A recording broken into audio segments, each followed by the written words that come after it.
Sa inyong lahat at eto na nga magsisimula na po natin pag-usapan ng mga issue sa lipunan at alam nyo naman ay nako grabe painit ng painit habang parating ng parating ang SONA ika nga. Oy pag hindi nyo napanood yung video ko kaganina, nag-live po ako before 8 o'clock. Yan po bago mag-esime na nag-live po tayo. 'Di ba Madam Samendang, napanood niyo po ba 'yon? Kung hindi niyo napanood, may replay ho 'yan, panoorin niyo kasi napaka-importante nung pinag-usapan natin doon. Hinimay natin yung mga sinabi ni VP Sara Duterte kaya panoorin niyo ha. Huwag niyo kakaligtaan 'yon. At the same time, panoorin din niyo po yung live natin kaganina. Ay ano pala, yung ano pala natin, yung sorry live tuloy. Yung vlog natin, yung paano ko ini-scam ng dalawa nating kasamahan. Kabanateros. So, panoorin nyo po yun, ha? Nood-nood lang tayo. Ngayong araw na to, pag-usapan natin yung mga issue pa ho na regarding the SONA. Alam nyo, sobrang praning at grabe ho ang mga reaksyon ng ilang nating mga kababayan patungkol sa mga sinasabi ni VP Sara Duterte. Hindi na sila nasanay sa mga Duterte kasi nga mahina ang kukote ng iba. Apple Agilan, salamat po. Thank you very much. Marami kasi sa mga kababayan natin hindi talaga ina-analyze yung mga nangyayari sa politika at lagi na lang hong nagre-react agad, di ba? O yung mga kongresista ng mga sipsip, mga aso ni Tambi, ang iingay, di ba? Ang iingay ng mga aso ni Tambi, di ba? Nakesyo, ang daming gustong anuhin kay VP Sara Duterte. Napaka-obvious naman eh. Mamaya pag-uusapan natin yan. May babanatan akong animal eh. Mamaya, panoorin muna natin ito ha. Napakaganda nitong ito. Wait lang. Ito, sandali. Naka-lockdown na? Sandali lang. Pasensya na ha kung medyo magulo ang konti ang ating natin ngayon ha. Oh, ito. Ayan. Play, pasok. Tasang pambansa bilang paghahanda sa State of the Nation Address ni Pangulong Bongbong Marcos sa Lunes. Sa ngayon, wala naman daw banta sa seguridad. Nasa frontline ng balitang yan, si Marian Enriquez. Hindi na basta-basta nagpapapasok sa batasang pambansa. Ang ibang sasakyan, sa labas na lang pinaghihintay. Ang mga Dami ng praning Kasi designated survivor eh. Pinaliwanag natin kung ano ibig sabihin ng designated survivor ni VP Sara Duterte kanina, panoorin niyo yun. Huwag niyong kakaligtaan yun panoorin niyo yun. Pero dahil nga sa mga sinasabi nitong ni VP Sara Duterte, ang dami tuloy na papraning, di ba? Ngayon, nila-lockdown na talaga delivery rider hanggang gate na lang din at inaabot na lang sa guard ang kanilang mga dinideliver. Ang hirap niyan, abot mo lang sa guard tapos paano na magpapagrab ng mga champagne yung mga yan? K9 unit na rin o bomb-sniffing dogs na nag-iinspeksyon sa mga pumapasok na sasakyan. Nako. Naka-lockdown na kasi ang lugar para sa State of the Nation Address ni Pangulong Bongbong Marcos sa Lunes. Simula ngayong Webes, tanging mga essential personnel na lamang nga yung pinapapasok dito sa loob ng batasang pambansa at talagang napakahigpit nga. Yung kayang SMN ay papapasukin kaya doon. Ang tanong, hindi kung papapasukin sila. Alam mo kung ano tanong? Kung palalabasin pa sila. O, di ba? Ganyan na mga animal na nandyan sa kamera Bawal magtanong, di ba? Kung panahon ni Pangulong Duterte, bawal lumabas. Pero, di ba? Kasi pandemya Ngayon, panahon ni Marcos, bawal magtanong. Or idedemanda ka, o di kaya ikukulong ka. Ganun yung mga animal na yan Sa totoo lang, wala nang kalayaan sa pamamahayag sa Pilipinas. Kung sasabihin naman, walang kalayaan paano kayo nakakapagsalita? Gago pala kayo Nakakapagsalita nga kami, pero sinasampa nyo naman kami ng kaso. Anong tawag mo doon? Diba? Oo, yun ang sinasabi natin. Hindi kalayaan yan. Malakas lang talaga loob namin. Pero yung ginagawa ninyong panggigipit, lalo nyo sinasakal yung mga kababayan natin. Sabi nga, di ba, yung pananakal na yan, parang ibon yan Alam mo ibon, yung hinahawakan, ibon. Pag hinahawakan mo ibon, pag pinisil mo yan, lalo magagalit yan. Grabe naman yung... Sandali, linawin ko lang yung ibon. Di ba, pagka sinakal mo yung ibon, baka kung ano na isip ninyong ibon Yung ibon, pag pinisil mo yan, lalo magkakawala yan. Pero himas-himasin mo lang yan. Easy, ganun. Ay, mga manok, di ba? Pag hinimas-himas mo, hindi yan kakawala. Pero pag pinisil-pisil mo yan, kakawala yung mga ano na yan. Ganyan ang ginagawa ng gobyerno sa atin ngayon, di ba? Pinipisil talagang, pinipisil ang todo. Huwag kayo mag-alala, malapit na. Nung seguridad dahil kung wala yung pangalan mo sa listahan, hindi ka papapasukin sa loob. Ayon kay House Deputy Majority Leader Erwin Tulfo, all set na ang seguridad para sa ikatlong sona ng Pangulo. I trust the security of Congress. Lalo pa ngayon, inagahan pa nila na mas maaga na one day. Tapos panay ang suite nila. Ilang beses na kayo nag-cover ng Congress. Wala naman nangyayari sa awa ng Diyos. Mismo ng Philippine National Police, wala rin daw na mamonitor na banta sa seguridad sa araw ng sona. But ang nasa isip natin, there is always a threat because wala po dapat mag-relax. Kaya may threat o walang threat, 100% po ang preparation po namin. Ay, hindi ba pwedeng 99% lang? Mel Marbil kung magkakaroon ng security adjustments kasunod ng assassination attempt kay dating US President Donald Trump sa isang campaign rally noong Sabado. Ang sagot ni Marbil? Alam mo, lahat yung may nangyari kay Trump, walang nangyari kay Trump, lahat ako naka-factor in po yan. No? Alam mo maganda, ako suggestion lang naman to, gawin nyo sa outdoor yung sauna. So, gawin yung outdoor, yung sauna, yung may mga roof, ganun. Bakit kanyo? Para maraming makapanood. Kayo naman Di naman yung nililinaw. Nililinaw ko lang. Doon tayo sa outdoor para maraming makapanood na kababayan natin. Para no. Kasi hindi tayo open sa mga kababayan natin, di ba? Masyado tayong sinisiklud lang. Isipin nyo to, SONA yan, di ba? It's State of the Nation Address. State of the Nation Address. You are addressing the nation. Ibig sabihin ng mga Pilipino ina-address natin. Bakit yung mga congressman lang tsaka yung mga bisita lang ang ina-address natin, di ba? But dapat dun sa sa labas, dun kayo. Yun yung maganda, outdoor. Hindi seryoso to, baka akala ninyo kasi kung maalala niyo si Pangulong Duterte, di ba? Sa Pangulong Duterte, sa loob nga nagsona, pero lumabas. Pumunta siya dun sa mga nagrarally at naandun si Moca nun, nandun talaga siya sa tabi nun. Kinakabahan silang lahat nun kasi si Pangulong Duterte ang tigas ng ulo. Sinabihan na siyang wag na lumabas. Kasi lumabas siya, pumunta siya doon sa mga nagsususunog. Pinuntaan niya yun, tapos doon siya nagsalita. Di ba? Ang lupit nun. Saka nakakita ng presidenteng ganun ang SONA. Di ba? Dapat pala SOCA, State of the Congress Address. Tama. Di ba? Hindi naman State of the Nation Address Di ba? Papraning nga sila Oo nga Hindi, okay lang kayo mapraning. Mag-relax lang kayo. Normal lang naman yan. What we are doing right now, sinasabi ko always a different case. Pagdating naman sa mga magsasagawa ng protesta, hanggang sa tandang sora lang daw sila papayagan. Aba? Yun naman pong mga pro-government naman po na nag-signify din ng intention po nilang mag-rally. Doon naman po natin sila... Walang ganun. Pro-government na gusto mag-rally? Unless may budget. Unless kung may budget, yan, magrarally ang mga animal na yan. Ayun nga lang, hindi madami. Bakit? Sigurado magkukupitan na yung mga animal na yan Ganyan naman yan yung mga gago na yan, sa totoo lang hindi naman siya pero yung mga pro-government na nagrarally na yan, pag walang pera yan, di gagalaw yan. Yun nga may pera, gumalaw nga pero nagnanakawan naman sila isa't isa. Naalala niyo yung huling rally nila? Tanginang niya, mas madami pa yung...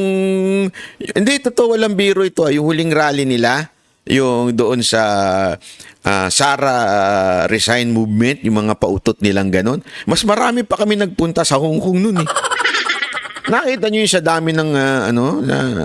dami ng nagpunta sa Hong Kong noon nung itong nakaraang kay OJC, mas marami pa kami doon Yung pinag-usapan natin dito hindi yung umattend yung delegates lang.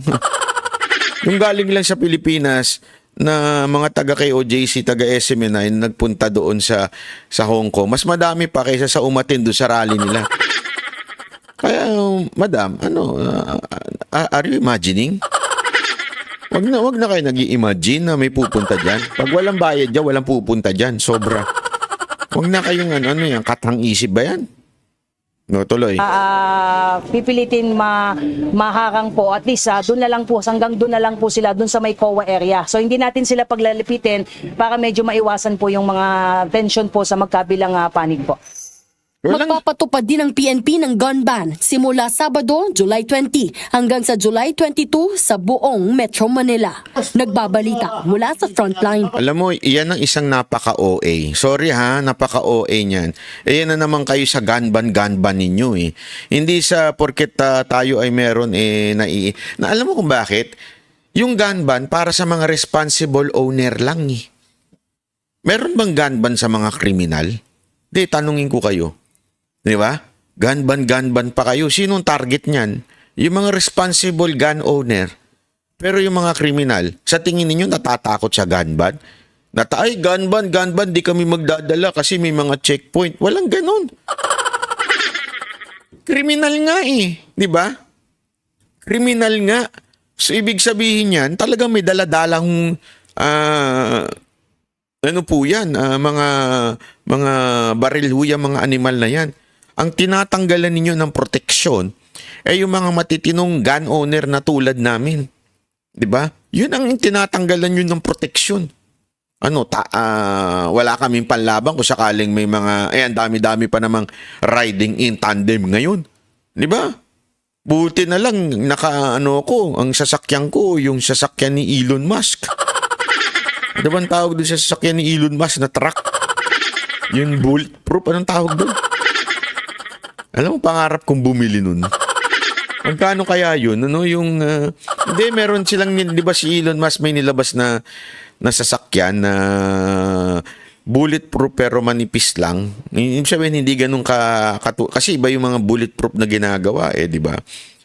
Yung Cybertruck ba tawag doon? Talaga? Tesla Cybertruck yan. Makabili nga niyang na yan, ha? Di totoo, di ba? Comedy yung gun ban na yan. Napaka-OA. Sorry po Hindi ng gun ban. Hindi naman po kasalanan ng PNP to.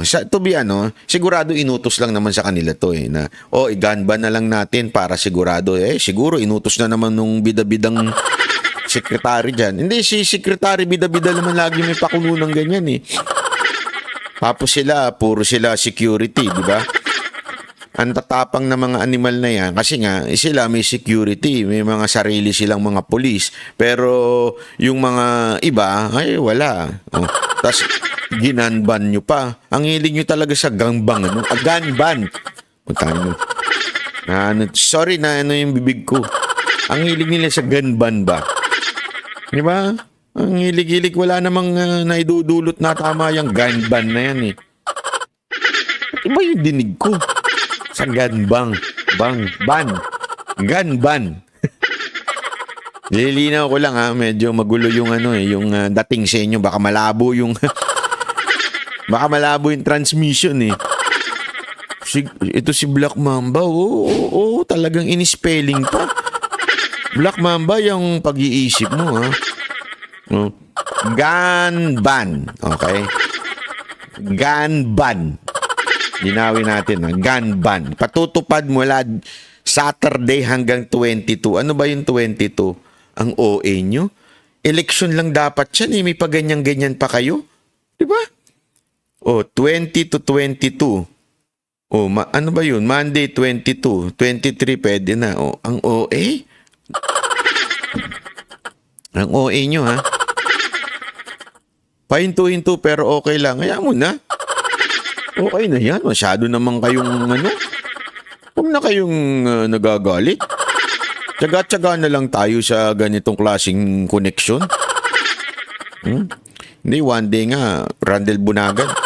Pag ako talaga nainis na sa Pilipinas, titiran lang ako sa bahay mo. Mag-rent na lang ako dun sa likod. Sige na, Randel. Ang laki-laki ng dekoran nyo.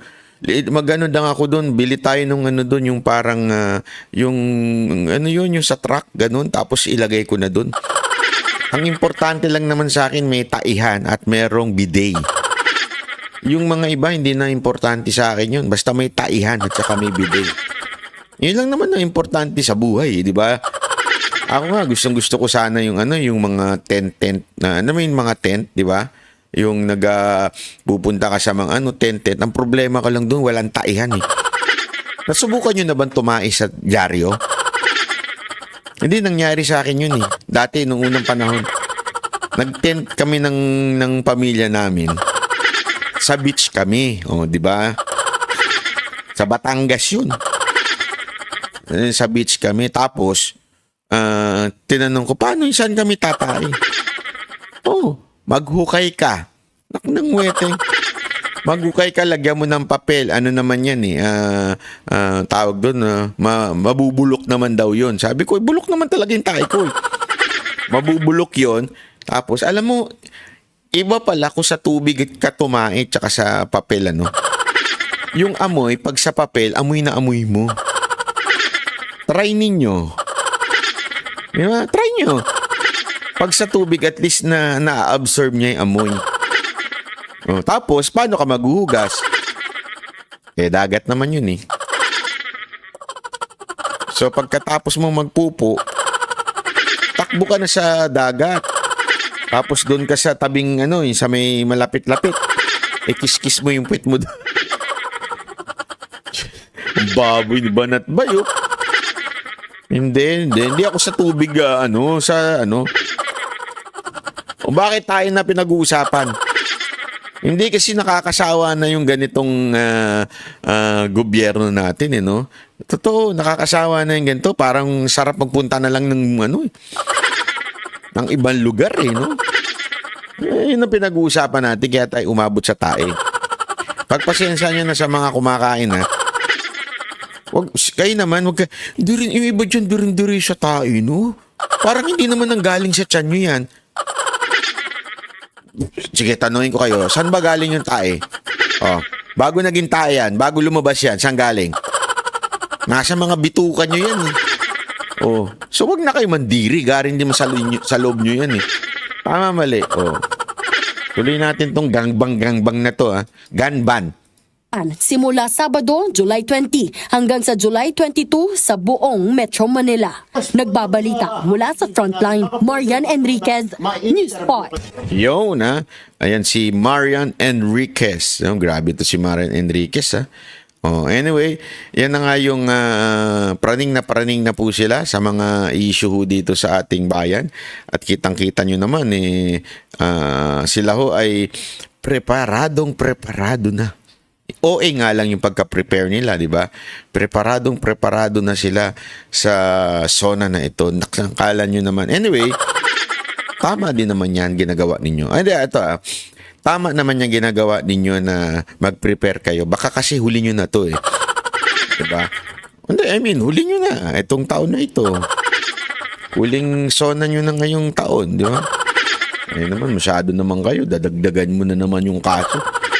Si Dison. Dami rin tanga kasi, no? Ewan ko ba, may mga, lang talaga eh. Yung, bakit kaya sinasabi ni Banat Boy? Yung yung ganto, ganyan. Di ba? Hindi, kaya nila pinagpre-preparan yan. Malay nyo naman, di ba? Malay nyo, talagang, they are getting ready for the real change. Yun. Kaya kung sino man yung may hawak ng lintik na video na yan, ilabas na yan, ha? Tangina, wag nyo nang patagalin yan, ha? Ano ba? Inaalagaan nyo ba yan hanggang dumami yung video na yan? Hindi, kasi linawin natin, may mga nagsasabi dyan na hindi tayo naniniwala sa video. Di ba, Boss Dada? Nasabi nila, hindi daw totoo yung video na yan, ganyan. Wala po kami sinasabing hindi totoo yung video. Wag po kayong tanga, kayong mga MDS dyan. Hindi po namin sinasabing hindi totoo yung video. Ang sinasabi namin, kung may video, ilabas na. Yun, hindi na yung binibitin-bitin. Paano ito? Yun ang dito, di ba? Ang daming hanas. Ang daming arte sa buhay, ika nga.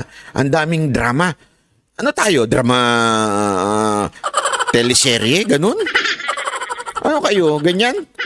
Dramateros? Hindi, sa totoo lang. Tama na yung putang inong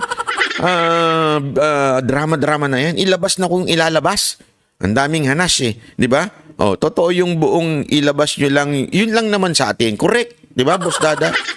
Yun lang naman sa atin eh. Ilabas na kung naandyan na yung video. Huwag na kayo mag-antay. Anyway, malapit na. O yun, di ba? Malapit na. Kailangan by August 6, ha? Birthday ko yan. Dapat by August 6, mag-premiere na. Naunahan pa kayo ng mga nasa Viva Max eh. Nagpi-premiere na yung may mga pautot na ganun eh.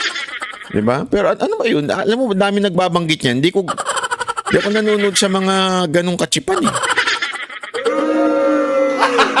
Gago! Hindi, totoo naman eh. Hindi ako nanonood sa mga ganyan. Na totoo lang yung mga ganyan-ganyang ano. O, eto, panoorin naman natin to ha. Tinanggihan ni Vice President Sara Duterte ang pakiusap daw sa kanya ni na Pangulong Bongbong Marcos at dating Pangulong Rodrigo Duterte na tumulong sa kani-kanilang kandidato sa 2025 elections. Sinabi yan ng bise sa turnover ceremony para sa bagong liderato ng Department of Education. Nasa frontline ng balitang yan, si Ria Fernandez. Welcome to the chaos, Sec. Yan ang mensahe ni outgoing DepEd Secretary at Vice President Sara Duterte sa papalit sa kanyang si incoming Education Secretary Sonny Angara. Kaninang umaga, formal nang inilipat ni VP Sara kay Angara ang liderato ng DepEd. Aminado si VP Sara na may panghinayang siya sa kanyang pag-alis sa DepEd. Napamahal na raw kasi sa kanya ang mga tao rito. Gusto rin daw sana niya noon na matapos ang mga deliverable para sa ahensya ng administrasyon. Pero si Angara ang sasalo ng mga nakabinbing programa ng DepEd, gaya ng Matatag Center, revised senior high school curriculum, at pagdadagdag ng benepisyo para sa mga guro. Ngunit, aaminin ko na sa ikli ng panahon, may mga hakbang na sadyang hindi natin natapos. Nais kong ipaubaya ito sa ating susunod na kalihim ng kagawaran. I hope we can all work together. Sama-sama po tayong magtrabaho para sa ating mga minamahal na guro at para sa kabataang Pilipino. Sama-sama tayong magtulungan upang iangat ang antas ng edukasyon sa bansa patungo sa bagong Pilipinas. Yun. Hanggang ngayon, palaisipan ang rason ni VP Sara sa pagkalas niya sa gabinete ng Administrasyong Marcos. Sabi niya, mahaba ang kwento niyan. Tinanong din ng bise kung may kinalaman ba rito si First Lady Liza Araneta Marcos. Ang sagot niya, No, kasi wala naman din kinalaman si First Lady sa trabaho namin ni Pangulong Marcos. Medyo mahaba yung kwento na yun eh. We need a sit down for the reasons. Merong personal sa aming dalawa ni President Marcos which stems from yung napag-usapan namin bago ako pumayag na tumakbong Vice President. Meron siyang sa trabaho at meron siyang sa bayan. matatanda ang sinabi noon ni First Lady Liza na bad shot na sa kanya si Sara. Nag-ugat yan sa umano'y pagtawa ng bise ng tawaging bangag ni dating Pangulong Rodrigo Duterte si Pangulong Marcos. Bagamat hindi dadalo sa SONA ngayong taon si VP Sara, sinabi niyang okay naman ang relasyon nila ng Pangulo. Before ako nag-resign, meron kaming isang meeting kung saan inimbita ako ni President Marcos na sumali, tumulong sa administration para sa mga senator candidates.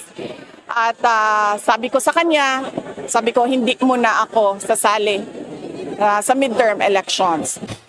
Pati nga raw ang ama niyang si Pangulong Rodrigo Duterte, hinindian niya nang imbitahan siyang mangampanya para sa mga kandidato ng PDP. By chance, nakita kami ni former President Duterte. Inimbita din niya ako na mangampanya, tumulong, sumuporta para sa mga candidates ng PDP. So sinabi ko din sa kanya na hindi muna ako sasali sa midterm elections. Paliwanag ni VP Sara, kailangan daw niya munang pag-isipan kung ano ang magiging direksyon niya sa darating na eleksyon. Hindi na rin daw siya tatanggap ng anumang posisyon sa gabinete. Pero ang klaro, nakatakda raw siyang magkaroon ng heart-to-heart meeting kasama ang PDP re-electionists na sina Senador Bato de la Rosa at Bongo pagkatapos ng SONA. Nagbabalita mula sa Frontline, Ria Fernandez, News 5. Mga kapatid, Mga kapatid. Parang ano no? Yun naman ang gusto kong komentuhan eh. Mga kapatid. Parang ano talaga no? Parang merong something eh. Mga kapatid. And then anyway, kanina diniscuss natin na mahaba ito, di ba? Diniscuss na ho natin na mahaba ito. Panoorin nyo na lang doon sa unang live natin before SMNI. Nag-live po tayo. Maganda po yung live natin doon. Umabot po tayo ng 6,000 doon. Ha? In behalf of my 6,000 viewers.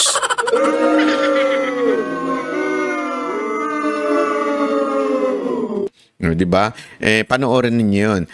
Alam niyo, ito naman si VP Sara Duterte at saka ang mga Duterte, ayan yung mga bumubulaga. Di ba? Doon na nga lang po doon sa election last year, di ba? Ay, last year. Last 2 years. I mean, the last election. Ang dami nagkagulatan doon, di ba? All along, we are expecting na tatakbo siyang presidente and yet bigla naging vice. Hindi natin alam. Malay nyo, sa 2025, wala nang eleksyon, di ba? Malay nyo lang naman. Wala naman ako sinabi no. Malay nyo, di ba? Marami pang mangyayari. Ano pa lang ngayon? July. August, September, October. Di ba? October. Diyan pa lang magpapiling. Tapos sa susunod, simula ng kampanya. January hanggang June na yan. Naku po, diyan na madugo. Diyan na magkakaalaman talaga. Yan nakakaano yan. Pero gayon pa man, mahaba pa ho yung panahon na yun. Ilang buwan pa ho yun. Di ba? Ilang buwan pa ho yun bago talaga magkaroon ng final decision. Although yung October, medyo it's just around the corner. It's just around the corner. Pero gayon pa man, di ba? Malay nyo naman, hindi na matuloy yan. Diba? Malay nyo, Jay Guevara, shout out Pati ko, hindi pa shout out Hindi, malay nyo lang naman. Hindi natin alam. Kaya titingnan natin kung ang importante dito, si Isko Moreno babalik sa Maynila. Palakpakan. Meron niyang bagong ngayon bagong anong tawag doon? Anthem. Yung bumalik ka na. Bumalik ka na. Bumalik ka na. Bumalik ka na. Yun, alam niyo yun. Kasi marami sa mga taga Maynila na talagang gustong bumalik na si Yorme sa Maynila. Kasi nga naman, wala nasira na uli ang Maynila. Wala na. Nababoy na uli ang Maynila. Pasensya na doon sa mga pumalit ito ay mawalang galang na sa mga pumalit. Wala, nasira nyo sinira nyo yung Maynila uli. Ang dami nang naayos dyan wala nangyari. Nagsasayang talaga. Alam mo Yorme, ako ito lang masasabi ko sa'yo dire-diretso mo na muna yan na 3 terms. Talagang pagandahin mo yung buong Maynila. Ako, pag gumanda yan, Yorme, gusto mo, tulungan pa kita na vice mayor mo. Nakangin ang vice mayor. Bakit ba? Invento ka, wag kang nangangarap ka pa. gago! Malay mo, mayroon pang iba dyan. Hindi. Biro lang. Hindi, wala tayong plano sa mga ganyang bagay. Vice mayor, gigising ka na maaga dyan, hindi? Hindi, pero yung Mehan Garden, sarado nung dumaan ako. Naku po, grabe naman. Pangit na sir, lalo na sa Binundo. Naku. Ayan Yorme, makinig kaya Hindi, si Yorme nakikinig dito Baka akala ninyo na kinumentuhan niya nga yung video ko kagabi. Sinend niya sa akin may echo mga sound effect. Ayoko na, ayoko na. Kung daming alam Wag na lang kung dami yung Wag na lang may echo pala Wag na ako mag-live. Wag na. Itigil na to. Babay na. Sige na. Babay na. Yan ang Banateros, boses ng ordinaryo Pilipino. Banateros ay walang magkakaawan.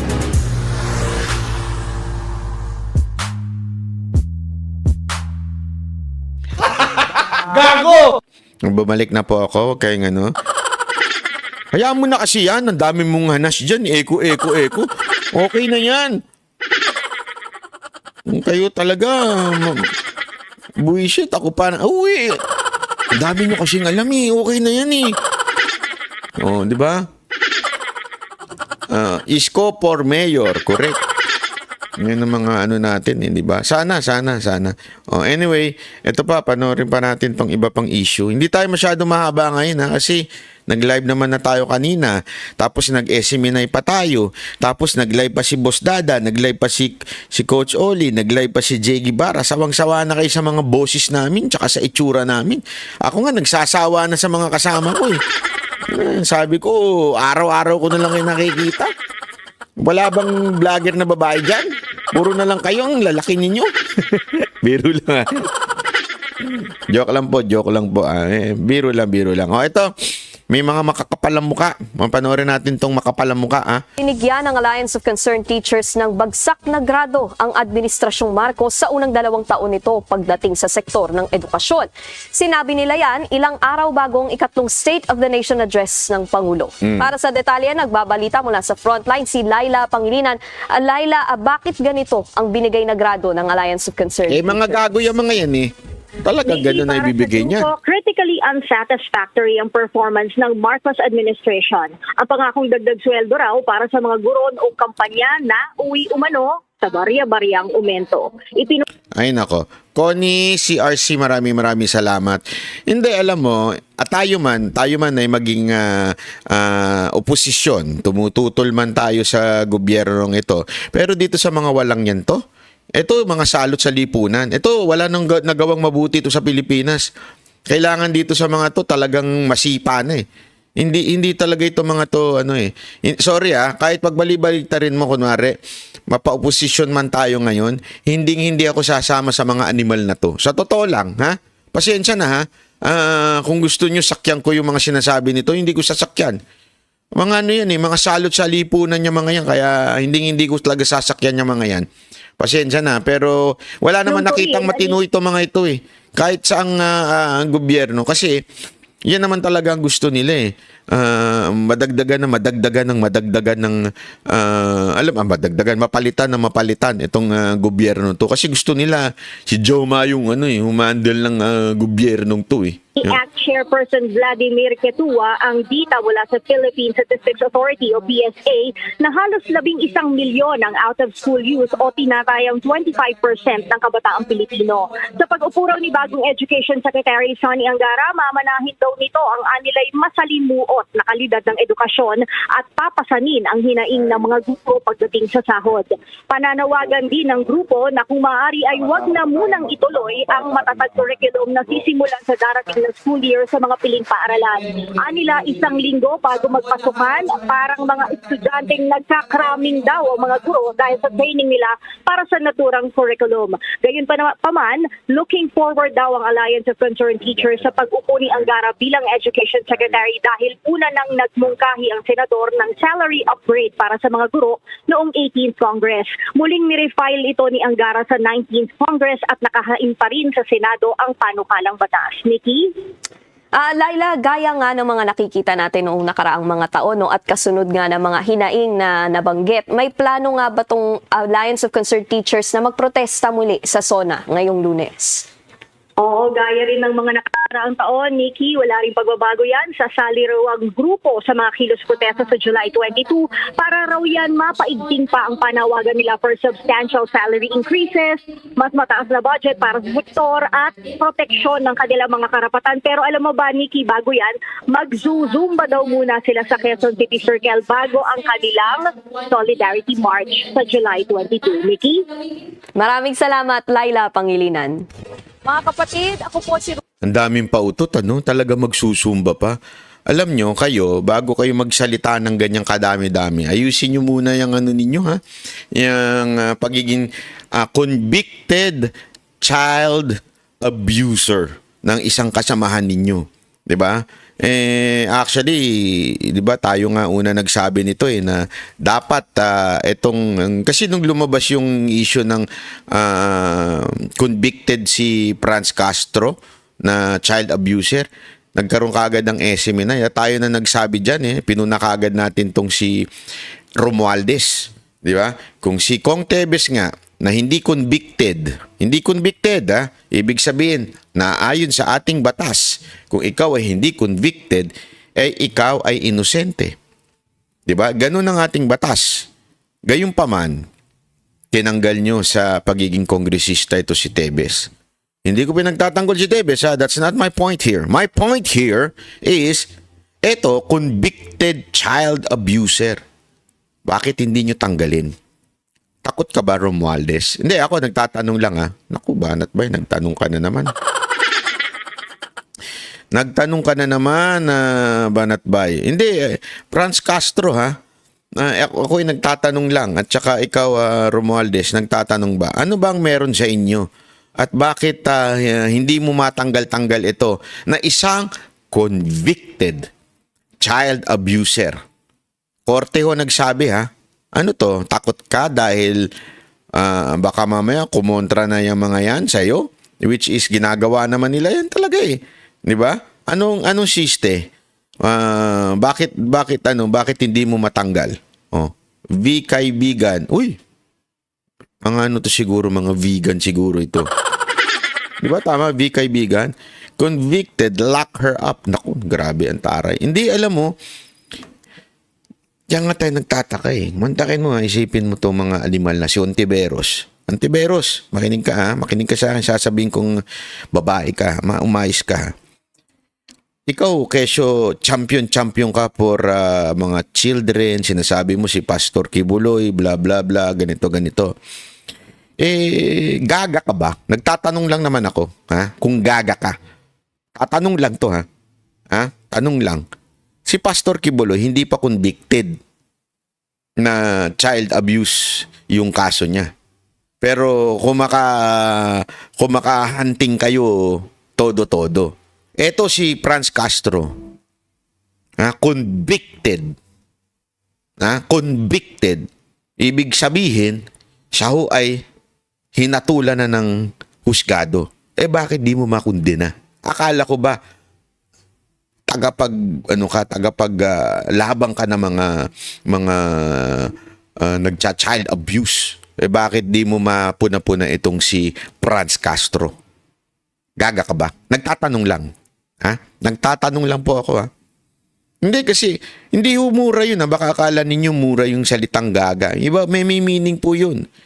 Sabihin, di ba Kasi anong kalokohan po yun? Sorry Anong kalokohan po yun? Yung mga nagkukondena, ikaw, Abalos, isa ka pa. May paganyan-ganyan ka pa. Child abuser yan Mga ganun-ganun. Child abuser yan Hindi pa naman convicted. Again, let's ilagay natin sa tamang konteksto to. Ilagay natin sa legal term. Hindi pa ho siya convicted. May appeal pa. Actually, hindi pa nga appeal Hindi pa nga talaga nahatulan ng husgado. And yet, pag ganun-ganun ka pa. Mga ganun-ganun ka pa, Abalos. At sinasabi mong, dapat ba, huli na yan, nanginginig ka pa para kasi gadun. Di ba? Bakit ito? Wala kang imik dito sa isang convicted child abuser. Convicted, Kung talagang, hindi, kasi ang punto natin dito, wala naman sa jurisdiction nila yon. Okay? Dahil, as far as I know, kaya hindi siya nakukulong ngayon kasi under appeal pa yung kanyang But, meron na sinabi ang korte. So, if you are really a fighter, ibig sabihin your advocacy is really for children, yun ang pinalalabas nyo sa media, kaya nyo hinuhuli si Pastor Kibuloy dahil galit kayo sa child abuser. Bakit ito? Convicted, hindi nyo kondinahin. Hindi ko nga sinabing hulihin nyo ikondina nyo lang. I strongly condemn Franz Castro as a convicted child abuser. Why don't you do it? Diba? Alam mo kung bakit? Hindi naman kasi issue sa inyo yung issue Ang issue sa inyo yung tao. Wala kayong pakinabang kay Franz Castro. Diba? Ibig sabihin walang benefit sa inyo. Wala man naniniwala doon sa mga yun Bakit ganun? Kasi dito, may pakinabang kay Pastor Kibuloy. O di kaya, meron nag-utos sa inyo. Gipitin nyo yan si Pastor Kibuloy, ha? Di ba kasi may kinikwento nga si Pastor. Di ko, naikwento ba nila, Boss Dada, yun? Feeling ko naikwento nila, eh. Di ba na gusto talagang kunin ng gobyerno ang SMNI? Tapos hindi pumayag si Pastor Kibuloy. Alam niyo yung kwento na yun? Kinuwento ni Pastor yun, eh. Kila Boss Dada, tapos kinuwento ni Boss Dada, tapos ikinuwento ko lang. Hindi, totoo, di ba? So you're not really concerned of the issue na child abuse. You're just concerned na makulayan nyo ng masama ang si Pastor Kibuloy. Ito nga matatawa ka. Matatawa ka. Alam mo kung bakit? Ha? Sabi ni Franz Castro tsaka yung mga lintik na mga komunista na yan. Sabi niya, etong Duterte, Kibuloy, di ba? Syndicate. May paganyan-ganyan pa sila. Ito yung mga abuse. Di ba? Ginanyan pa nila. Duterte, Kibuloy, syndicate. Ay! Naglalay. Di ba? Yung paganyan-ganyan pa sila. O ano nangyari? Wala. Nga. Anong ibig sabihin nun? Di ba? Ibig sabihin, sabi nga nila, kahit di ako naniniwala, ang karma digital. Hindi, totoo. Yung mismong namumuno sa pag-akusa, na makasalanan to. Yun naman pala, makasalanan. Alam mo, naalala ko yung mga Pariseo nun. Nung panahon ng New Testament, yung mga Pariseo, di ba? Sabi nung nananalangin, sabi niya, Lord, pagpalain mo ako, ha? Pagpalain mo ako, ha? Bakit? Wag siya, kasi siya makasalanan. Ako, mabuting tao. Ganun. Di ba? Ganun yung mga Pariseo, eh.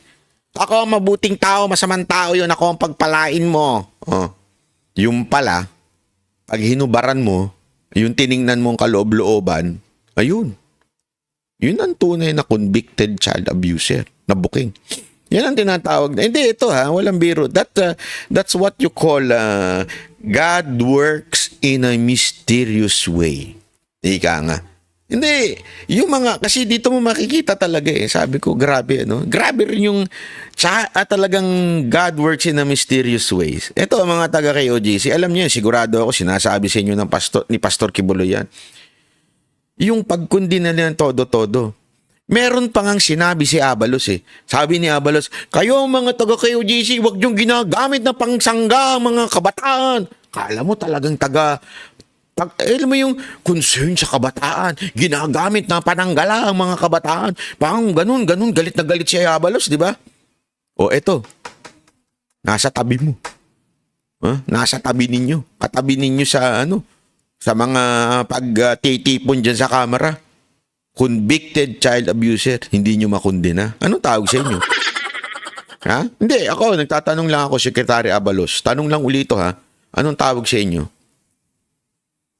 Na kung makaturo kayo sa ibang tao, grabe. Pero yung mga kasamahan ninyo, mga katabi ninyo, ganun. Anong tawag sa inyo? Double standard hypocrite Hintigan ko na mabanggit yung mura. Hindi, totoo naman, di ba? Double standard. Hypocrite. Yan tuloy. Bumabalik sa inyo. Ang sabi nga ni Cherry B. Sabi nga, medyo madilim kasi hindi ko mabasa. Pagpasensya nyo na, hindi ko masyado mabasa. Hindi ako nagbabasa ngayon masyado ng group chat kasi madilim. Hindi totoo naman, di ba? Dilim-dilim mo, hindi mo mabasa. Gago! Pagka lumiwanag yan, baka mabasa natin. Di ba? Hindi, sa totoo lang Hypocrisy, yun yung talagang sabi nga, there would be a day for reckoning, di ba? Darating yung panahon na babawian kayo ng tadhana. Kung ayaw nyo maniwala sa Panginoon, tadhana na lang. Pero kung merong naniniwala kayo sa Panginoon, lahat ng kasamaan sa mundo na ito babalik sa inyo. Hindi, maybe not this time. Not this time, not this administration. Pero easy lang. Malay nyo sa next month, next Yun, mga ganun. Next 2 months, bumalik sa inyo. Malay nyo lang naman. Hindi naman ako nagsasabi. Wala mo ko sinasabi, ha? O, ito pa. Meron pa akong isang maganda tong ano to. Grabe to. Natatawa ako dito. Sobrang natatawa ako dito. Sabi ko, wow, ikaw pa talaga nagsabi, ha? No comment, ha? No comment. Hindi ko sasabihin, mamaya, magsumbong to sa amo niya, Anarot. O yan, at least lumiwanag. Anarot, salamat, ha? At minsan, may silbi ka rin pala. Hindi, joke lang, Anarot, ha? O, ito. Panoorin nyo to. Ito. Saan na yan? Wait, where is that? Ay? Wala, ah. Ano wala? Ito, yan. Bubuo raw ng resolusyon ng COMELEC para sa paggamit ng Artificial Intelligence o AI sa darating na eleksyon. Plano raw nilang ipagbawal ang paggamit ng AI at deepfakes sa pangangampanya. Nasa frontline ng balitang yan, Simon Gualvez. How do you regulate social media when it may intrude into a purely constitutional issue of violation of the freedom of speech and the freedom of expression? Yun ang malaking problem natin. Ito ang hamon ni COMELEC Chairman George Garcia kasabay ng kauna-unahang forum na pinangunahan ng ahensya tungkol sa artificial intelligence na posibleng makaapekto sa eleksyon. Kasama sa mga dumalo ang mga kinatawan ng mga political party, mga election watchdog at iba pang stakeholders. Ang pakay nila makagawa ng regulasyon na mag-iigpit sa mga kandidato pagdating sa social media. Ibig sabihin, kahit walang batas, sapat na ang paglalabas ng resolusyon ng COMELEC. Isa sa target ng COMELEC, pagbawalan ng paggamit ng AI at deepfake sa pangangampanya. Ang problem po talaga natin yung misinformation, disinformation, and fake news directed against a candidate, directed against a political party. Napakahirap po dyan, lalo pat may presence ng trolls. Sa pagkandidato, trolls? Bawal ang misrepresentation. Sa pagkandidato, ikaw yan, ikaw mismo. Pati ang pagkakaroon ng maraming social media pages o accounts ng isang kandidato, nais din nilang higpitan. At tulad ng sa telebisyon, radio at print na may limitasyon lamang ang paglalagay ng mga advertisement, balak na rin itong ipatupad online. Dapat lang po, lalo yung boosting. Dapat lang po, pati yung influencers, kaya nga po gusto rin natin makipag-tie-up dapat sa BIR. Hindi ba dapat yung mga influencer dapat din natatax? Pagka po ganun, bakit pa tayo may Fair Elections Act? Hindi po tayo nag-i-ensure ng equal opportunity dahil hindi naman lahat makakabayad ng social media influencer. Makinig kayo. Rachel Robinson, maraming salamat. Sana makita kita uli, sir. Walang problema, magkita tayo. Iset nyo ni Boss Dada, magkita tayo one time. Alam mo maganda, para sigurado magkita tayo, pumunta ka sa SMNI, yun, magkikita tayo doon. Anyway, tuloy natin, ha.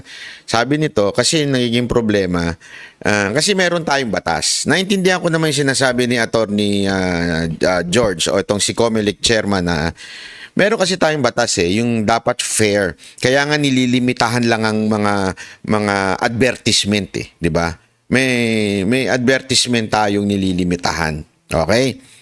Kasi yun yung tinatawag na batas natin na Fair Election Act, di ba? Mga ganyan. So, ibig sabihin ng problema kasi sa social media. Hindi mo na kontrolado yan.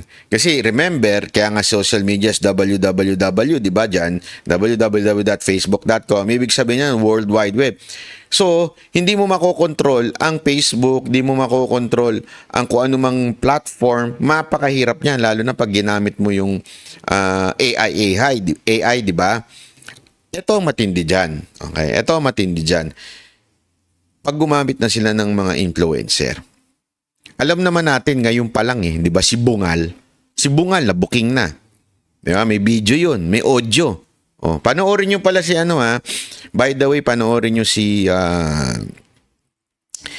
Mr. Rio. Kasi dami nagtatanong sa akin, okay ba si Mr. Rio? As far as I know, okay siya sa akin. Sa akin wala naman siyang, ako napanood pa sa kanya na hindi maayos. At saka magkaibigan kami niyan. Nakilala ko yan, matinong tao yan, naman yan. At saka hindi ako nakaramdam ng tulad ng mga ibang scammer na vlogger. Hindi ko naramdaman sa kanya yun. In fairness, maayos yan si Mr. Rio. Hindi kasi, di ba, nilabas din ni Mr. Rio yung actually, nanggaling yun dun sa iba. Tapos nilabas niya uli yung audio recording na kung saan etong si Bungal nagre-recruit. Oh. Alam mo yun, sana ito pa lang tingnan na kagad nila. Huwag na ho tayong magpaikot-ikot. Ito pa lang tingnan na nila. Meron ho eh. Meron talagang recruitment na nangyayari. O si Makagago, umamin siya. 'Di ba? Si Makagago umamin po. Huwag na ho tayong mag-ikot-ikot ng hanapan pa ng sino. Inamin na nga ni Makagago eh. Yun lang nga sa akin. Andiyan na ho eh. Umamin na ho sila. O edi bakit hindi simulan natin ng investigasyon sa kanila? O. Tapos 'di ba meron akong binalita sa inyo, yung middleman. O. Yung middleman ng mga hip-hopper na nagre-recruit. Naalala nyo kung sino yon? Naalala nyo? Oh. Hindi, ako, wala akong problema sa tao na ito pagdating sa hindi politika. Pero pagdating sa politika, napaplastikan ako. Ha? Tuloy natin. Oh. Sa ngayon, may 2 social media platform na raw ang nagparating sa COMELEC ng kahandaan nilang tumulong sa halalan. Paliwanag ng COMELEC, hindi naman nawawala yung mga disclaimer na donated ang isang promotion o advertisement sa kandidato na ipinopost sa social media. Kaya isa ito sa nais ding i-regulate ng ahensya na dapat daw maideklara sa COMELEC oras na magsimula ang kampanya. Wala namang problema sa ilang social media influencers gaya ni Boss Toyo ang mga binabalak na paghihigpit ng COMELEC. Pero sana raw, magkaroon pa rin ng paglilinaw, lalo na kung hindi naman talaga sila nagpapabayad sa isang kandidato. Siyempre, hindi naman lahat ng mga... Inunahan mo na, brad, ha? Inunahan mo na, ha? Hindi, sinabi, hindi, okay naman yan eh. Pero sana lang, kung hindi naman ibig sabihin, nagpapabayad na kagad kung sinusuportahan mo. Wow! Inunahan mo na kagad, brad, ha? Ang galing mo rin, ano? Palakpakan.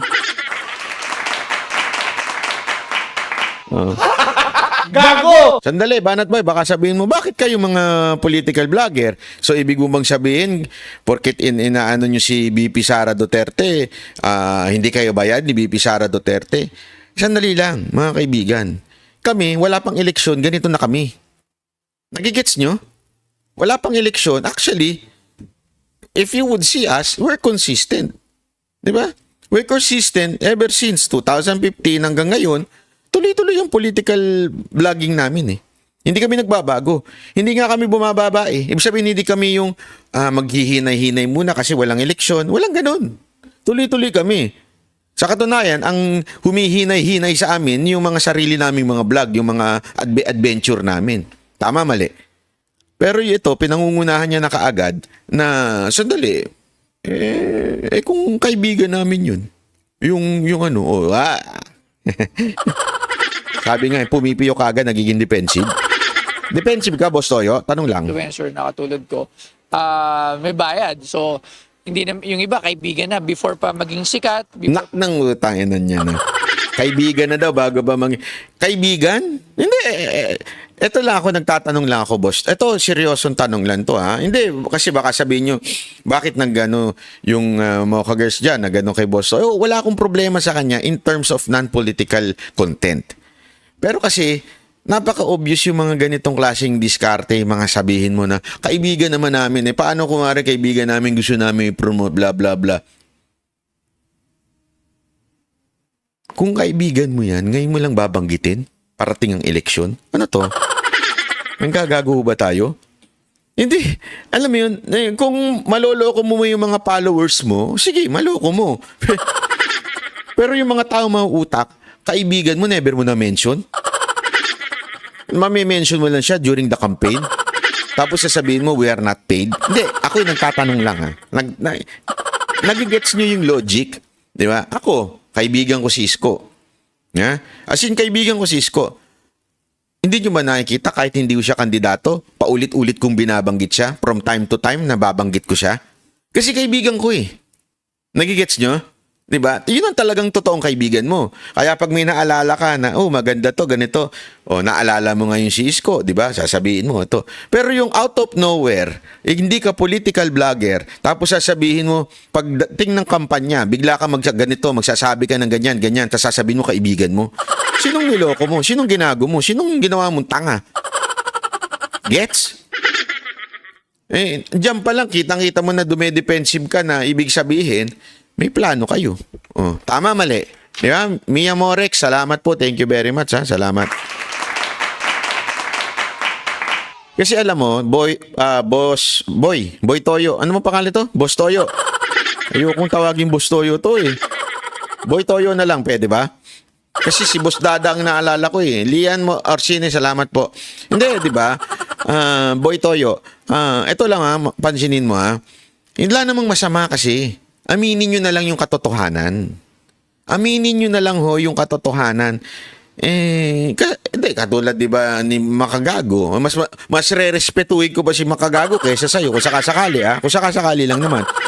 Bakit? At least si Makagago, di ba?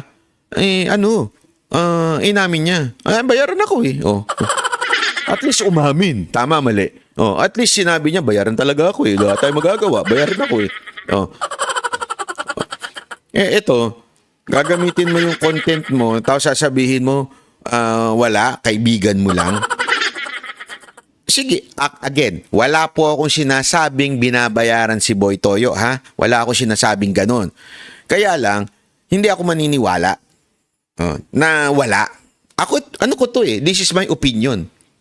This is my opinion. Wala akong sinasabing binabayaran siya, pero yung kanyang argumento na sinasabi niyang, kaibigan namin eh. Ano ngayon kung kaibigan namin? Paano yun? Tapos during the campaign, bigla mo mababanggit out of nowhere. Di ba? Parang, okay, sige. Mapaniwala mo yung iba, wag kami. Di ba? Yan lang sa akin eh. Pero sige, di maniwala ka dun sa iba. Mapaniwala mo yung mga followers mo. Pero ako, isang taong nag-iisip, ako nag-iisip ako ha. Siyempre, obvious ba? Out of nowhere, bigla mo na lang binanggit. Bigla ka na lang, biglang ganito. Imposible naman po yun. Tama, mali. Ako, tanong lang sa inyo. Ano sa tingin ninyo? Di ba? Tuloy. Naging popular, kasama na namin sila, mga kaibigan na namin. So minsan, talagang pakikisama din lang yung ginagawa namin. Wow, pakikisama, nakakasama daw nila.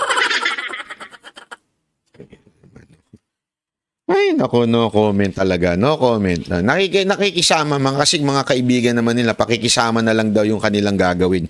If ever they will promote and campaign, pakikisama. Hindi, kayo, tanungin ko kayo. Hindi baka kasi mali rin ako eh. Baka mali ako. Tanungin ko kayo, naniniwala kayo? Naniniwala kayo na kung sakaling biglang magbanggit sila ng tao, totoo?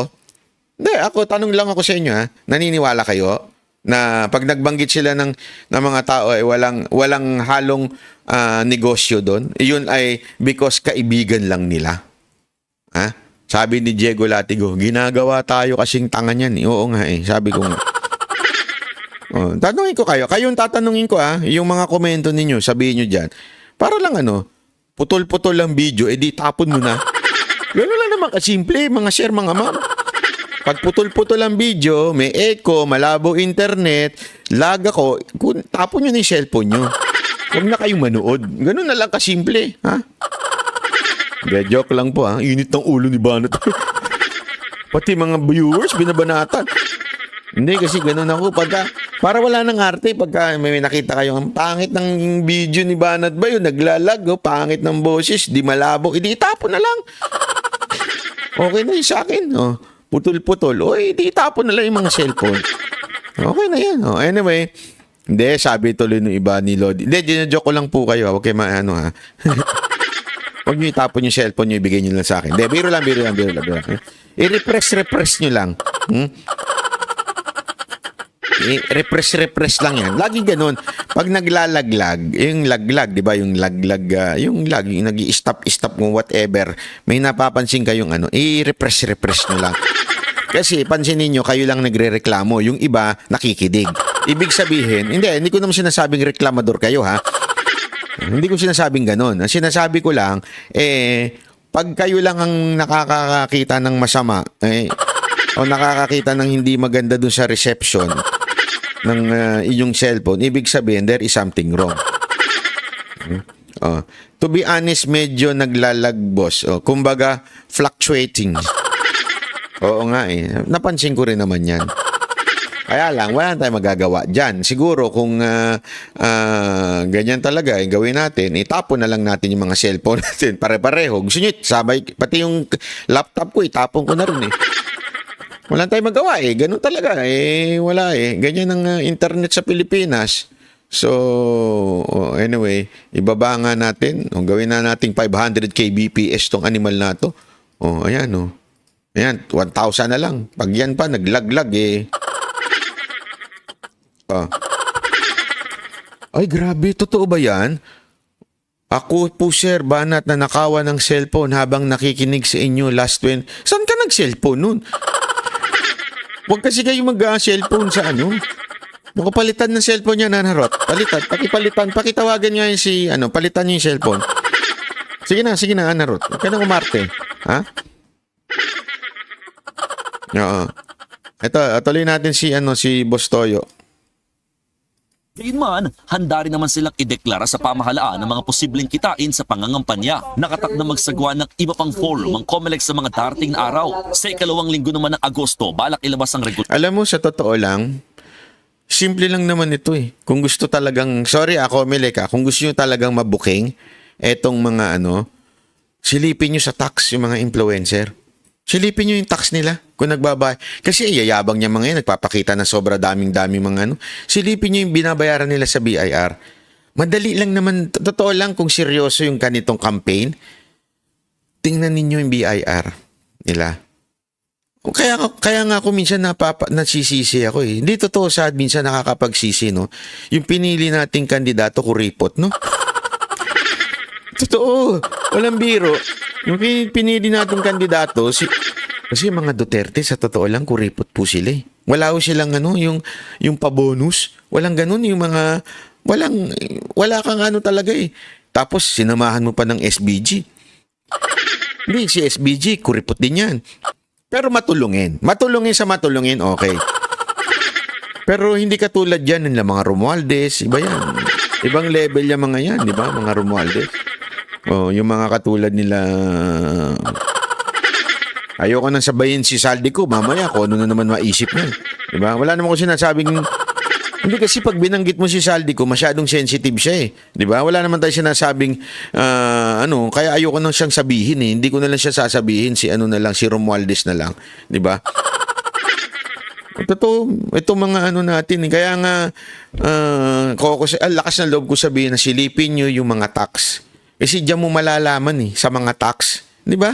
Diyan mo malalaman. Malalaman mo talaga itong mga influencer na to sa tax. Maniwala kayo sa akin.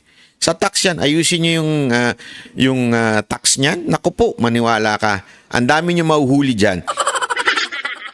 Bigyan ko yung halimbawa. Halimbawa lang. Yung dati, nakatira sa kubo-kubo na ngayon nakakondo na. Di ba? Gago! Kilala niyo kung sino? Totoo, dati ang mga chinuchupanga nun, mga tigwa 150. Ngayon, naging 500 na. Hindi dapat totoo, pati yung mga ganon, yung mga binabayad sa mga chupanga. Alam niyo yung mga chupanga na yun? Dapat tinataksan yun eh. Totoo lang. Kasi kung tinaksan mo, yung laki ng kikitain nila. Kasi hindi nabubuhay yun na walang chupanga sa isang araw eh. Kaya isipin mo kung itataksan mo lagi yun, ang laki ng kinita ng gobyerno doon. Sino pa? Yung dating nagmamaneho lang ng kung ano-ano. Ngayon, naka-Raptor na, di ba? Yung dating, anong tawag doon? Yung Cali-Cardi survey na yan. Ano ngayon? May mga kotse na, Ang dali. Gusto nyo talagang malaman kung paano nyo, kung sino yung mga bayaran? Daling hanapin yan sa BIR. Tingnan ninyo yung mga property nila na dati wala naman silang ganun. Tapos ngayon may biglang, magugulat kayo, biglang yaman. Ngayon, biglang yaman yung mga animal eh. Sa amin, si Jay Guevara lang ang biglang yumaman eh. Tanginan to si Jay Guevara, scammer eh. Hindi totoo, siya lang ang nagkapera sa amin eh. Nagkaroon ng laptop, nagkaroon ng computer. Puro siya lang eh. Ito si Randel Bunagan tsaka si Madam Mechua, panay ang bigay. Kaya tuloy nagkakapera yung si Jay Guevara. Ewan ko ba, bakit ako hindi nangyari sa buhay ko yan? Ba't ganun, Nung pumasok ako sa vlogging, parang na-scam ako.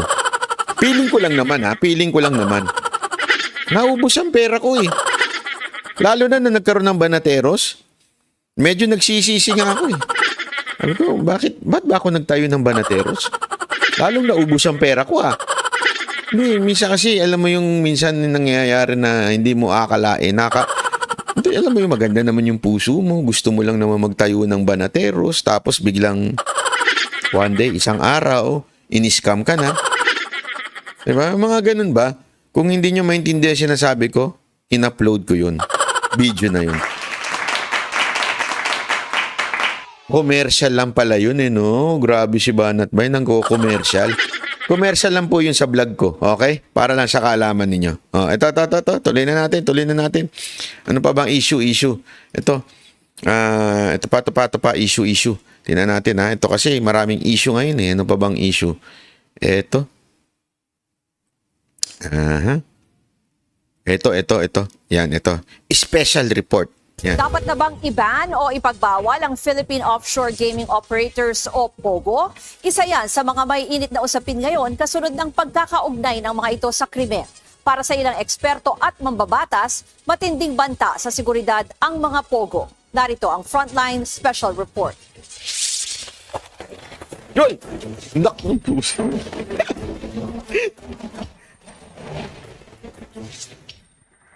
Naging pugad daw ng krimen ng mga Bisan yung mga kapulisan din natin, joke ano? Ay nako. Philippine Offshore Nakakapanood yun ng batang Quiapo yun. Gaming Operators o POGO. Naglipana na kasi ang mga nag-ooperate ng walang lisensya at natuklasang ginagamit na ito sa human trafficking, forced labor, pangsa-scam at prostitusyon. Si alias Sharon, nagtrabaho sa isang POGO. Swerteng nakaligtas pero nakita raw niya ang pagmamalupit sa ibang kasama.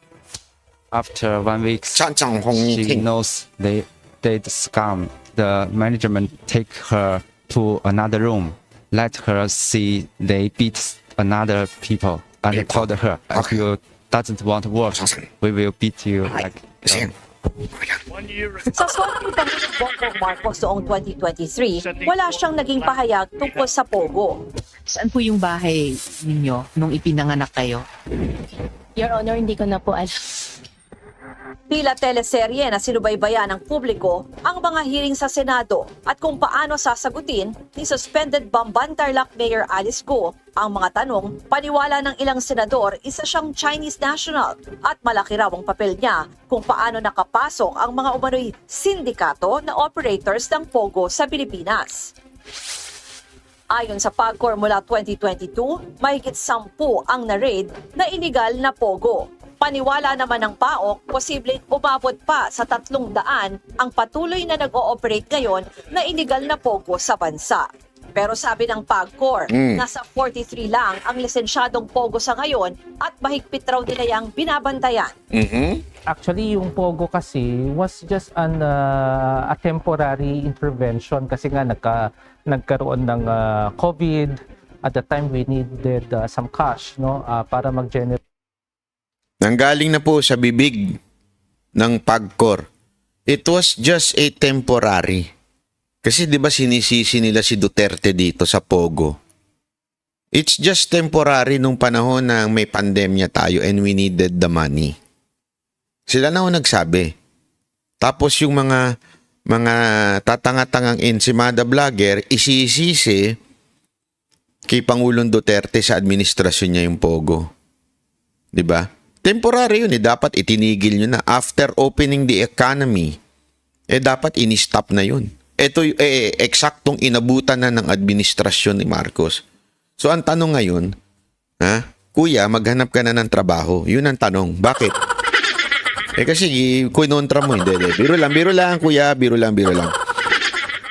Yun ang tanong dyan. Bakit pinagpapatuloy pa itong lintik na POGO na to? Tama, mali? Yung ating government ng revenues. But at the same time, nakita natin yung ill effects ng POGO na ito. Issue rin para sa ilang mambabatas at opisyal ang banta sa seguridad na dala ng iligal na POGO. Ipinunto rin ng ilan ang umano'y tila piniling lokasyon ng mga POGO. malapit sa ilang military base, halimbawa sa Maynila, Pasay at Cavite. Pwede kasi ngayon, with the sophistication of the technology, kaya nilang makakuha ng data. Plus, of course, yung mga workers mo doon are Chinese. Kasi threat to national security ito. I think nakita natin yung... May nagre-report kaya sa Pangulo? Kasi pagkor na yung mga ano yun, diba? Nagsasabi na yun. Continuous infringement, no? At saka yung infiltration. Sandali. Ngayon, wala Sandali. Yung lalaki ba taga-pagkor? Tama ba ako? Taga-pagkor yung lalaki, no? Di ba? Dali, hindi ko nakita kasi yung kaninang description niya kanina eh. Pasensya na ha. Hindi. Rate yung ating government. operate ngayon niya. Kung Putin, mula 2020, umabot na nag-ooperate ang lisensyadong tayan. Actually, yung Pogo kasi was just an... Hindi taga-pagkor. Security analyst. Okay. I stand corrected. Halimbawa sa Maynila, Pasay at Cavite. Pwede kasi ngayon, with the sophistication of the technology, kaya nilang makakuha ng data. Plus, of course, yung mga workers mo doon are Chinese. Kasi threat to national security ito. I think nakita natin yung continuous infringement. No? Ako meron akong alam mo, meron akong opinion. Meron akong idea kung bakit hindi nila ibinaba ng Pogo. Gusto nyo malaman? Sandali. Ituloy muna natin to. Ngayon, wala raw nakikitang sapat na dahilan si Pangulong Bongbong Marcos para sa total ban ng Pogo. Habang tila parami ang mga kontrobersyang nauungkat nitong mga nakaraang buwan, pagbago kaya ang kanyang posisyon? Nagbabalita mula sa Frontline. Ako, ito lang ang aking eksena dito. Ito, opinion ko lang to. Kasi, ang motibo, one, sumama ang imahe ng China sa Pilipinas. Two, sumama ang imahe ni Duterte. How is it going to happen? That's the problem. The solution is, one, huwag tanggalin ang Pogo. Pag hindi mo tinanggal ang Pogo, dadaming masamang Chinese na mahuhuli. Sasama ang imahe ng China. Tama, mali. Two, pag hindi mo tinanggal ang Pogo, pwedeng i-connecta yan kay Duterte. Masisira ang mga Duterte. Tama, mali. Nagigets nyo. Three, meron pa palang pangatlo. Kaya hindi tinatanggal ang Pogo kasi doon kinukuha ang ayuda. Tandaan ninyo, pag kumita ang PAGCOR, di ba? PAGCOR ang kikita dyan. Yung PAGCOR ang nagbibigay ng pondo sa atin. Pang-ayuda yun. Tama, mali. Di ba? Gatasan, ika nga. Tama, gatasan ng gobyerno yan eh. So ano ang punto natin dito? If we are really serious, kita na natin yung lala ng Pogo. Pero ba't di tinatanggal? Kailangan kasing patuloy na magmukhang pangit ang imahe ng mga Chinese. Yun ang totoo. Itong mga Chinese, alam naman natin, yung mga... Kasi, sabi nga, di ba, may picture nga ako nakita Nakita ko. Ito ang itsura ng Chinese sa Hong Kong. Yan, ang gaganda, para mga Hollywood. Sa Taiwan, ganito. Sa Pilipinas, matataba. Nakita niyo yung post na yun? Alam niyo kung bakit? Kasi nga, yung mga pumupunta dito, mga Pogo, mga mangingino, mga Pogo, alam nyo, ito, kung pwede ko lang sabihin dito, pero malala yung mga Pogo na yan. Maniwala kay sa akin. Sila talaga ang sumisira sa Pilipinas. Itong mga Pogo. Kaya nga ako, sa totoo lang, naiirita na ako kasi paulit-ulit, pero wala namang tayong ginagawa. Paulit-ulit na alam naman natin may problema tayo sa Pogo pero wala naman tayong ginagawa. Anong essence nun? Ulit-ulit lang para tayong mga sirang plaka tapos wala naman pala mangyayari. Di ba? Kasi nga, gusto nila na yung mga Pilipino mainis. Kasi nakakainis nga naman talagang apektado. Halimbawa na lang ako pag nakakita ako ng inchik doon sa kondo ko, gusto kong sapakin Hindi totoo, walang biro Lalo na yung may ingay. Minsan tinititigan ko talaga Yung maingay sa elevator. Gaganyunin ko talaga Wala akong pakialam. Sabi ko, pero isa pa doon, may parang magaspang masyado. Nagtanong doon sa reception, is there available unit? Sabi ko, putang inan to. Punta ka sa opisina, hindi sa mga security ka nagtatanong. Di ba kasi, hindi, I mean, this is a natural reaction, okay? Hindi ko sinasabing tama. Ang sa akin, kasi ganun ang dating eh. Yung mga Chinese na pogo worker, mga magagaspang yan eh. Maiingay, kahit nga yung elevator, nangangamoy sigarilyo, paglabas nila, parang hindi mga naliligo. Yung mga... Tapos labas-pasok yung mga kusino-sino doon. Eh syempre, anong reaksyon ng mga sa mga Pilipino? Magagalit, maiinis. Dama yung ibang mga Chinese na matitino at magaganda. Tama, mali.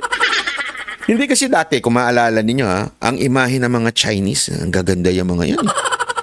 Mga cute yan, mga gwapo yan eh. Chinita, chinito.